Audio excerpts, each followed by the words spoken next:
He was the first son of Vasily III by his second wife, Elena Glinskaya. Vasily's mother, Sophia Palaiologina, was a Byzantine princess of the Palaiologos family. Eleanor's mother was a Serbian princess, and her father's family, the Tatar, born on 25 August, he received the name Ivan in honor of St. John the Baptist. When Ivan was 3 years old, his father died from an abscess, an inflammation on his leg, that developed into blood poisoning. Ivan was proclaimed the Grand Prince at the request of his father. His mother, Elena Glinskaya, initially acted as regent, but died in 1538. Most likely was also poisoned. The regency then alternated between several feuding boyar families that fought for control. According to his own letters, Ivan, along with his younger brother Yuri, often felt neglected and offended by the mighty boyars from the Shrisky and Belsky families. On 16 January 1547, at the age of 16, Ivan was crowned at the Cathedral of the Dormition in the Moscow Kremlin. The Metropolitan placed on Ivan the signs of royal dignity, the cross of the life-giving tree, Barmus, and the cap of Monomach. Ivan Vasilievich was anointed with myrrh, and then the Metropolitan blessed the Tsar. He was the first Russian monarch to be crowned the Tsar of all Russia, partly imitating his grandfather, Ivan III. Until then, the rulers of Moscow were crowned as Grand Princes, but Ivan III assumed the title of sovereign of all Russia and used the title of Tsar in his correspondence with other monarchs. 2 weeks after his coronation, Ivan married his first wife, Anastasia Romanovna, a member of the Romanov family, who became the first Russian Tsaritsa. By being crowned Tsar, Ivan was sending a message to the world and to Russia that he was now the only supreme ruler of the country, and his will was not to be questioned. According to historian Janet Martin, the new title symbolized an assumption of powers equivalent and parallel to those held by the former Byzantine Caesar and the Tatar Khan, both known in Russian sources as Tsar. The political effect was to elevate Ivan's position.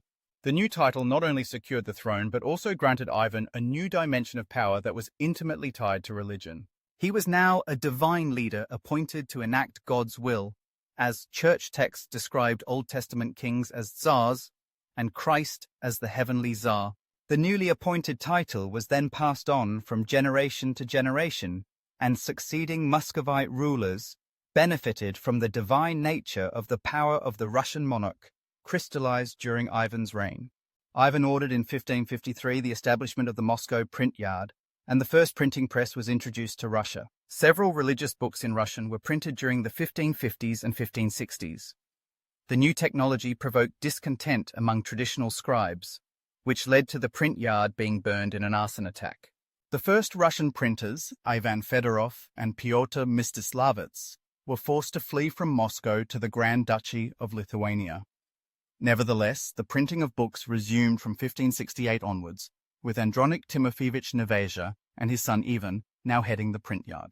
Ivan had St. Basil's Cathedral constructed in Moscow to commemorate the seizure of Kazan. Events of the period include the introduction of the first laws restricting the mobility of the peasants, which would eventually lead to serfdom and were instituted during the rule of the future Tsar Boris Godunov in 1597. The 1560s were a dark time for Ivan the Terrible. Drought, famine, failed wars, Tatar raids, and trade blockades shattered Russia. Personal tragedy struck in 1560 with the suspicious death of Ivan's beloved wife, Anastasia Romanovna. This loss deeply affected him, sparking a descent into paranoia. The betrayal of his trusted advisor, Prince Andrei Kurbsky, who defected to the Lithuanians, worsened his mistrust of those around him. In December 1564, Ivan left Moscow in a fit of rage, threatening to abdicate over accusations of treason by the nobility. The boyars, unable to govern without him, begged Ivan to return. He agreed, but only under the condition that he be granted absolute power. Thus, the Oprichnina was born, a ruthless system that granted Ivan exclusive control over a separate territory, purging the nobility he suspected of betrayal. He recruited the Oprichniki, a brutal personal guard, and began a wave of executions and exiles, targeting powerful families like the Suzdal. The Oprichnina's reign of terror spread as Ivan ruthlessly extended his grip over Russia. His new guards, the Oprichniki, took everything from peasants, forcing them into crushing poverty. The land grew barren, and the price of grain skyrocketed.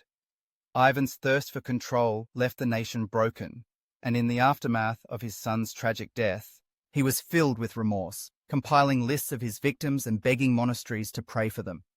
His reign, once fueled by ambition and vengeance, now haunted by the ghosts of his own making. Amidst the ravages of plague, famine, and war, Ivan the Terrible's leadership was tested like never before. In 1570, with Novgorod in turmoil, Ivan's suspicions of a conspiracy within the city sparked a brutal response. Peter Volanets, a citizen of Novgorod, alerted Ivan to an alleged plot to hand the city over to Lithuania. Although historians today question the truth of the accusation, Ivan acted decisively. His oprichniki stormed the city, burning it to the ground and massacring its inhabitants. Novgorod's power was shattered, its former glory never to be restored.